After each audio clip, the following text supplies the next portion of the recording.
So what do you think of when you think of SEGA on the Nintendo Gamecube? Maybe games like Sonic Adventure 2, Sonic Heroes, maybe Billy Hatcher, or like a Dreamcast port like Skies of Arcadia. But there is one more long-forgotten SEGA game that is stuck on the GameCube and has been so for 20 years. And that game is called Amazing Island. Amazing Island is very far from a masterpiece. I wouldn't even call it like a hidden gem, but it's entirely something else. Amazing Island came out in the second half of the GameCube's life cycle, I think about 2004 or 5. And during that time, I had first heard about it through Nintendo Power. Throughout a lot of 2004 and 5, Nintendo Power was releasing tons of ads for this game. I think almost every issue of Nintendo Power had this Amazing Island ad ran through it every time. The tagline, "You've created a monster, just a million more to go," always kind of stuck with me, and this red dude just was stuck in my mind. Thing is I've always been obsessed with character customization. I think that making your character your own is such a fun aspect of some of my favorite games. Any game that allows you to change colors, design emblems, unlock costume pieces or skins is so much more fun than it would be without it. I think there's something addictive about unlocking new costume pieces and sticking them on your favorite characters. Forget about skins, forget about pre-made sets. I want hats, gloves, shoes, anything. Let me change my skin color. I want to be green. Anyways, seeing this game in the ads, it seemed to be like this game was made for me. A game like Pokemon, except you get to make the monsters yourself? Count me in. Well, I rented the game back in the day from Blockbuster or Rogers Home Video for Canadians, and I soon realized that the game maybe wasn't exactly what I expected. It turns out that Amazing Island is a bit of a low-budget game that happens to have a ton of minigames and not much else. Amazing Island is like if you took Maxis's Spore and merged it with Mario Party while framing it like an RPG. As the years have gone on, my disappointment with the game has turned into a sort of weird respect for it.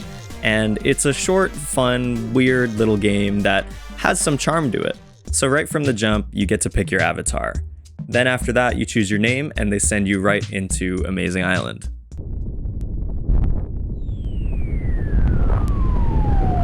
Almost right from the start, you're thrown into this weird volleyball minigame against one of the bad guys.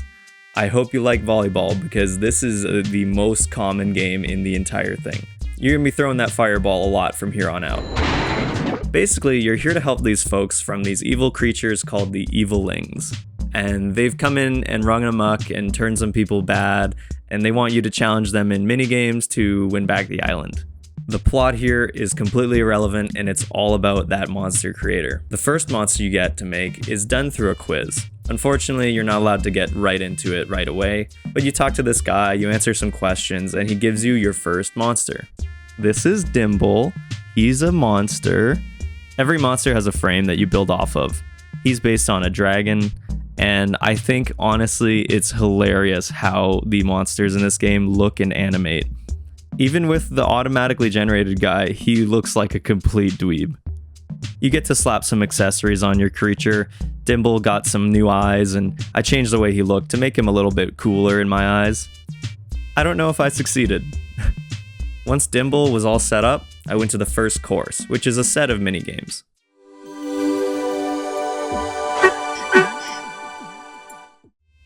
The basic point is that you use the monsters to get more cosmetics, and the cosmetics affect which stats your monsters have. And then you use them to clear various minigames throughout the courses. It's pretty simple. This isn't exactly the worst thing in the world. The minigames themselves are simple enough, but there are some that are clearly more fun and fleshed out than the others. A lot of the challenges can be a little confusing at times. Some minigames aren't explained quite as thoroughly as I think they should be, and most of the time I felt like I didn't have the full picture. Sometimes you'll think that you know the full controls, but then there'll be something that you sort of just missed out on. To make things worse though, you have to go through these minigames 4 or 5 times in a row. If you fail to reach a certain score in a minigame, then you lose a star, which is basically a life. Lose all your lives and you get kicked out of the whole course and you have to start over. I played through this entire course and then got to the final volleyball minigame again, and I lost, and I was forced to play all of those minigames all over again. You can also use potions to make up for things, but can you really tell me what a mental up potion will do in a reaction-based minigame? Probably nothing.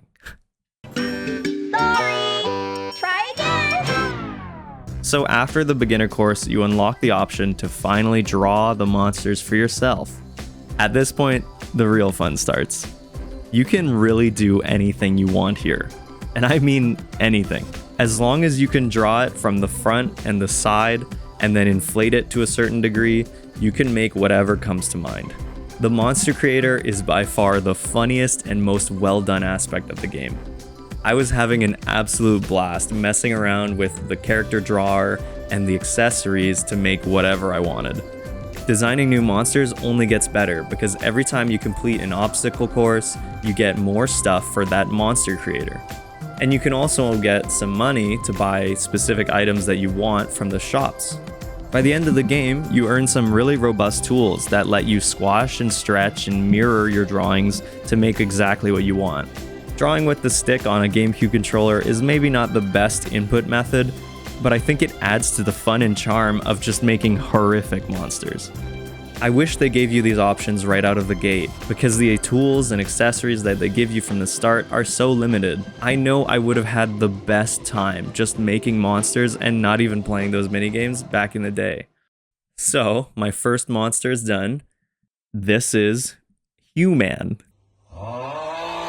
So, do you like him? Alright, that's a bit better. This was so funny. I'm laughing thinking about it. Because of the way that you're drawing your creatures, you don't really get a good idea of what they're actually going to look like until they're out of the printer. And I think the reveal was so good when I first saw him. And then you mess around with those accessories, the colors. Why do they give you skin color? It's perfect. From here on out, the game is pretty straightforward. The loop is simple. You go through the courses, you get more stuff, you go through more courses. So there's a total of 3 courses, and as you go through them, they add multiple routes. So you have to go through all 4 routes to continue to the next area. It's obvious that they're just trying to make up for a lack of content, and by the last course, almost all the minigames are remixes. You quickly realize that you have to play this spinning top game 4 times just to get through the advanced course, so that kinda sucks. One thing I gotta note is that I mentioned earlier that there's a limited amount of lives, but the more times you make a monster, the more lives you get for the courses. It's such a redundant system because you could just make a bunch of monsters and then have way more lives than you'll know what to do with. Of course, that didn't apply at first for the beginning area, but now in the later part of the game, I've made so many monsters just for fun that I don't have any trouble with my life count.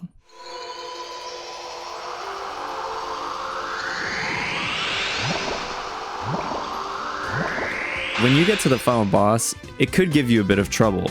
If you don't know exactly what you're doing here, it might not really make sense.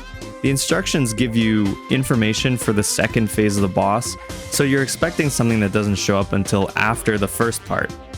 And you've been doing this volleyball minigame for the entire game, and so they mix it up by having you grab the ball and throw it back, but really you don't want to grab the ball at all, you want to just sort of parry it at the last moment. If you grab the ball and don't parry it at all, you can't win.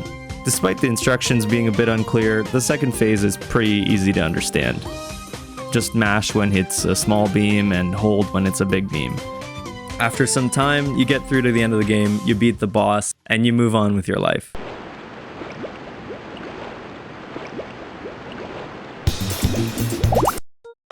Honestly, I wish the game was just a little bit longer, since a lot of the times you don't even really need to make monsters. I think if the game had more value put into making specific monsters for specific tasks, the game would have been a lot better off for it. After you finish the story mode, you can still unlock a ton of cosmetics. My old save data had a measly 22% of all of the items in the game unlocked. And by that point, I felt like I had a pretty good selection. You can get more items just by playing more minigames and getting a certain score level. If you get about 1,000 points, you get a random cosmetic. And so it does incentivize you a little bit to come back to the game and play a bit more so that you can get more fun items for that really great monster creator. I do feel like I have to mention that there is GBA link support in this game.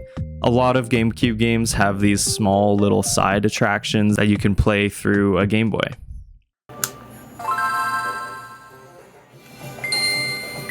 So once in a while, if you get a gold treasure chest from a minigame, you'll get a monster card.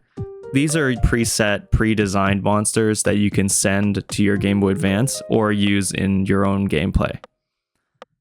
Typically, there's no reason to do this because it's more fun to use your own monsters, but at least for the Game Boy game, every monster has its own stats, and maybe you want to just have a consistent team. So on Game Boy Advance, when you link up, you can download a separate minigame called Monster Cards. Monster Cards is sort of like a Pokemon type game with a TCG style element. There's no trading or anything, and it's just a small mode, but you basically can put your monsters from the game onto your Game Boy and then go through some challenges in turn-based combat. The turn-based combat is super simple. You're just trying to clear out waves of enemies that attack you before they can finish you off. There's 8 levels, and once you get through all of them, you get certain equipment. As you go through each level, you'll unlock some treasure chests, and I believe they're for more monster card stuff, but they might also give you some other items for the actual game. I didn't spend too much time here because I didn't really understand what I was doing, but it's a cool distraction, and I think if you were really into Amazing Island for whatever reason, you could spend some time on your Game Boy and level up your monsters. I think that Amazing Island is such a fun little thing, and I'm so glad it exists. I think it's so charming. The art style, the music, the character designs, they're all just fun little aspects, and they scream SEGA. The main draw of the game is a really fun, creative way to let players express themselves in such a cool way. For good and for bad. You gotta remember though that this came out years before Spore would crash and burn in the game industry. I think that the monster creation aspect takes Amazing Island from a pretty mediocre minigame collection to a fun game that is just so memorable, flaws and all. So have you even heard of Amazing Island? If you're watching this, I feel like you probably have some memory of it, but it's just such a silly and fun game. I think it's really got that SEGA charm that fans of the company know and love. And it's too bad that it's become sort of a tucked away GameCube game that people don't really talk about, because I think it's gotten a bit harder to find as time's gone on.